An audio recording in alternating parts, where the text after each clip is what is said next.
18 news. तो ये सरकार सड़क बनाती है या सड़क सरकार बनाती है? मुझे तो मालूम नहीं। मैं मिनिस्ट्री ऑफ सरफेस ट्रांसपोर्ट का मंत्री हूं और मोदी जी के नेतृत्व में हम सड़क बनाने का काम कर रहे हैं। और सड़क बनाने से मुझे लगता है कि हमारे देश में जहां सड़क बनती है वहां विकास होता है। अभी ये द्वारका एक्सप्रेस हाईवे जो हम बना रहे हैं, तो मुझे मालूम नहीं, एक दिन मुझे एक सज्जन हवाई जहाज में मिले और मेरे पैर छुए तो बोला ऐसा क्यों कर रहे हो? बोले मेरा पूरा धंधा चौपट हो गया था।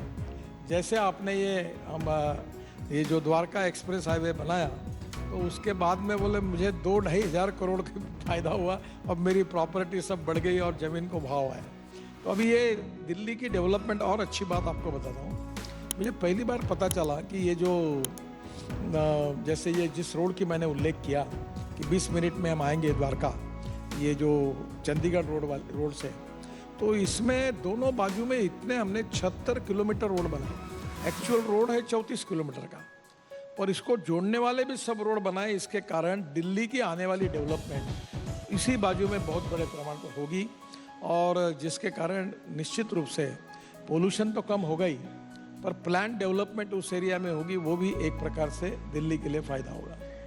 ये जहाँ तक राजनीति की बात है, आपने कह दिया कि मैं मक्खन नहीं लगाऊंगा, वोट दो या न दो। ये ऐसा राजनेता कौन बोलता है? ऐसा नहीं है। मैंने जो बोला वो एक ही वाक्य आपको मालूम है। मैंने ये कहा कि अगर हम काम करेंगे और काम करने के बाद जनता हमको बिल्कुल सपोर्ट करेगी, हम झूठे आश्वासन और बाकी बातों का मक्खन लगाने की कोई ज़रूरत नहीं है। अगर हम प्रत्यक्ष रूप से जनता में काम करेंगे तो जनता निश्चित रूप से हमको समर्थन करेगी। यही बात मैंने कही। ये आपकी लगातार शिकायत रही है कि आपको मिसकोट बहुत किया जाता है, तो मिसकोट ये करने वालों की गलती है या आप होने देते हैं इसलिए?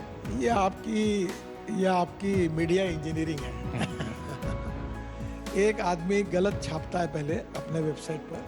इसमें ऐसे ही हुआ कि एक दिन कुछ नहीं हुआ, फिर एक ने अपने वेबसाइट पर ऐसा गलत कोट किया, फिर उसको बोलने के बाद 3-4 घंटे में उसने निकाल लिया, तब तक बाकी लोगों ने उठाकर उसमें गलत न्यूज़ बना दी। ये मीडिया की क्रेडिबिलिटी के लिए अच्छा नहीं है। जो बोलते हैं वो जरूर छापना चाहिए, जरूर लिखना चाहिए। जो नहीं बोला वो लटकाना बराबर नहीं है, इतना ही है इसमें। ये भाषा में भी हो जाता है कि मराठी से हिंदी इंग्लिश में जाते जाते बात सीरियस हो जाती है? नहीं, मुझे लगता है कुछ एक सेक्शन ऑफ लोग ऐसे हैं, वो जानबूझकर न्यूज़ बनाने के लिए जब कन्विंस नहीं किया जा सकता तो कंफ्यूज करने के लिए इस प्रकार का कुछ तो भी थोड़ा गर्मा गर्मी क्रिएट करने के लिए ऐसी झूठी न्यूज़ लिखते हैं और जानबूझकर लिखते हैं, ऐसा मुझे लगता है। आप बिल्कुल नाराज़ नहीं हैं? मैं नाराज़ नहीं। देखो, मैं इमरजेंसी से आया हूँ और इमरजेंसी के बाद ही राजनीति में आया, तो मैं बोलता हूँ कि ये मीडिया को ने अब समझना चाहिए कि उनकी क्रेडिबिलिटी के लिए वो कैसे काम करें।